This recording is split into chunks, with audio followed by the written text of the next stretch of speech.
20h, 22h, Europe 1 Social Club.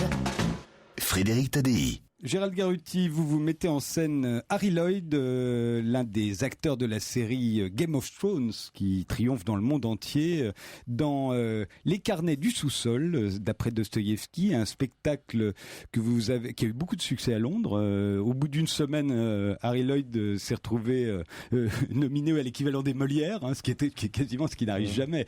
Mais il faut dire que c'est un acteur absolument extraordinaire dans le spectacle que vous avez monté, que vous aviez créé en France en février de l'année dernière et que vous allez jouer là un peu en France dans les prochaines semaines. Le 4 novembre à la Ferme des Jeux à Vaux-le-Pénil, le 6 novembre au Théâtre Montansier à Versailles. Alors évidemment c'est en anglais, c'est surtitré en français. Alors c'est l'histoire d'un homme enfermé depuis 10 ans dans son sous-sol qui fait le procès de l'humanité. On peut le résumer comme ça ? Oui. Qu'est-ce qu'il a, Dostoïevski, qui fascine tant les metteurs en scène de théâtre ? C'est l'un des plus grands écrivains de tous les temps, d'une lucidité incroyable, mais il se trouve que tout le monde veut l'adapter au théâtre. Quelles sont les raisons pour lesquelles on devrait aller voir Harry Lloyd nous dire Les Carnets du sous-sol, plutôt que de le lire chez soi ? Eh bien, c'est exactement le point de départ, c'est-à-dire l'éventuelle impossibilité de l'autre. C'est-à-dire que les carnets du sous-sol, les 3 dimensions sont importantes dans le titre. C'est-à-dire que ce sont des carnets, autrement dit, écrits, également des notes subjectives, c'est ce que le terme russe veut dire, non pas destinées à la publication, des notes prises pour soi, les pensées pour soi-même, comme disait Marc Aurèle, et du sous-sol, c'est-à-dire d'un homme qui vit depuis 20 ans dans le roman, enfermé dans un souterrain, et qui, effectivement, on est venu à rejeter la société et en faire le procès, mais y compris le procès de l'humanité et donc de sa propre humanité. Donc on est vraiment dans un texte absolument introspectif, écrit en 1864, et ce texte-là est en fait une racine à plein égard de toute une tradition par la suite existentialiste. Vous trouvez par exemple à un moment un propos, lorsque le personnage dit « Je me sentais un insecte à la face du monde ». Sans doute que Kafka, au-delà de ses propres rêves de métamorphose, a été influencé par ce texte. Donc c'est un texte racine à plein d'égards, c'est un texte matriciel. Il y a aussi un Dostoïevski on est en 1864, qui ne croit déjà plus au progrès. Non, là il est passé de la révolution au refus complet du progrès et de l'histoire. Ça c'est très actuel. C'est absolument actuel, effectivement. Dans Les Possédés, il y a d'ailleurs une phrase, lorsqu'il montre comment un complot révolutionnaire devient une sorte de destruction totale nihiliste, il dit « Partant de la liberté absolue, j'aboutis au despotisme absolu ». C'est-à-dire que, en fait, tout projet politique progressiste est voué à l'échec, à une espèce de décomposition. Mais là, ce qui est fascinant dans Les Carnets du sous-sol, c'est précisément cette voix intérieure qui résonne dans le texte, c'est-à-dire que quand vous le lisez, vous êtes en contact avec cette parole qui vous saute au visage, qui vous saute à l'intérieur. Et la question qui se pose pour le théâtre, c'est comment vous faites entendre un texte de quelqu'un qui nie l'autre. Donc toute la question de la relation à l'autre, c'est quand même l'essence du théâtre. Le théâtre, c'est l'art de l'autre. Puisque on est toujours deux au théâtre. C'est ce que disait Artaud, c'est le comédien, le personnage, le public, l'acteur, c'est toujours double. Et donc, c'est ce que raconte le spectacle aussi, c'est cet itinéraire-là, c'est-à-dire cette parole qui est une parole adressée, une parole de dénonciation du monde, mais qui en même temps aboutit à cette espèce d'introspection, de plongée en soi. Et sans doute que la phrase la plus importante du texte, en tout cas dans l'adaptation que nous avons écrite avec Harry, c'est « Je portais déjà le sous-sol dans mon cœur ».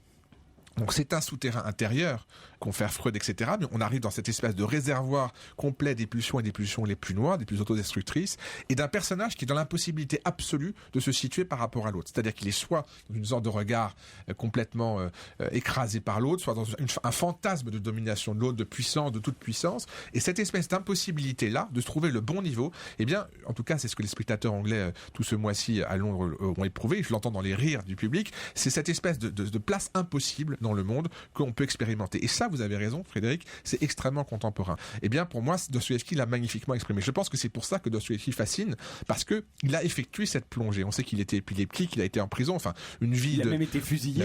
Voilà, une vie de misère comme tant d'artistes, sans sombrer dans le romantisme à cet égard, mais il n'empêche que il y a quelque chose de profondément extrême. Et ce personnage est un personnage des extrêmes. C'est-à-dire qu'il peut, en tout cas, c'est aussi comme ça qu'on a travaillé avec Harry, il fallait un comédien de cette trempe pour arriver à porter ça. C'est pour ça, sans doute, qu'il a été aussi salué.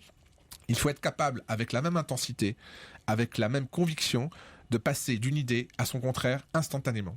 Alors, en ce qui concerne Game of Thrones, dont il a été l'un des personnages importants au début de la série notamment, je savais que dans Game of Thrones, on recrutait beaucoup d'actrices de porno, mais je ne savais pas qu'on a recruté aussi des acteurs de théâtre. C'est son cas, lui. Il était un acteur de théâtre avant, ou c'est vous qui l'avez révélé en tant que tel? Vous êtes un peu dur. Non, je suis pas dur, c'est vrai, il y a plein d'actrices de porno dans Game of Thrones. Alors, il y a aussi beaucoup de comédiens anglais, parce que si vous regardez la liste des 30 personnages, je me suis amusé à ce petit jeu principaux de Game of Thrones, 27 sont britanniques ou irlandais, donc ce sont essentiellement des comédiens d'outre-Manche, et beaucoup sont passés par le théâtre, parce que il y a une dichotomie moins forte en fait dans ce contexte-là entre acteurs de théâtre et acteurs de cinéma, et à vrai dire même la noblesse de l'art pour un comédien de cinéma, c'est d'aller jouer à Londres.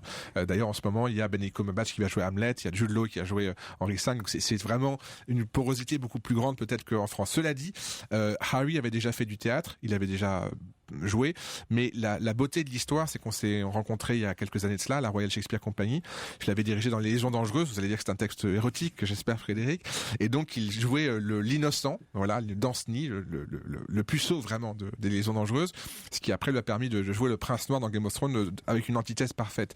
Et donc on a travaillé ensemble là-bas, et on s'est perdu de vue, et il m'a écrit une lettre il y a à peu près un an, une lettre vraiment belle. Il n'est pas le descendant direct de Dickens pour rien, il a l'écriture dans le sang. Ah, il est vraiment un descendant direct de Dickens. C'est l'arrière-petit-fils de Dickens, absolument. Le prince noir de Game of Thrones et l'arrière-petit-fils de Dickens. Il est éminemment littéraire, il vient d'une famille essentiellement littéraire, et donc une lettre magnifique. J'étais au milieu d'autres projets, et où il disait voilà, je suis à un moment avec cette espèce de modestie très anglaise, j'ai fait 2-3 choses, il sortait juste de Game of Thrones, j'ai fait 2-3 choses et j'ai vraiment envie de revenir au théâtre et j'ai envie que ce soit avec toi.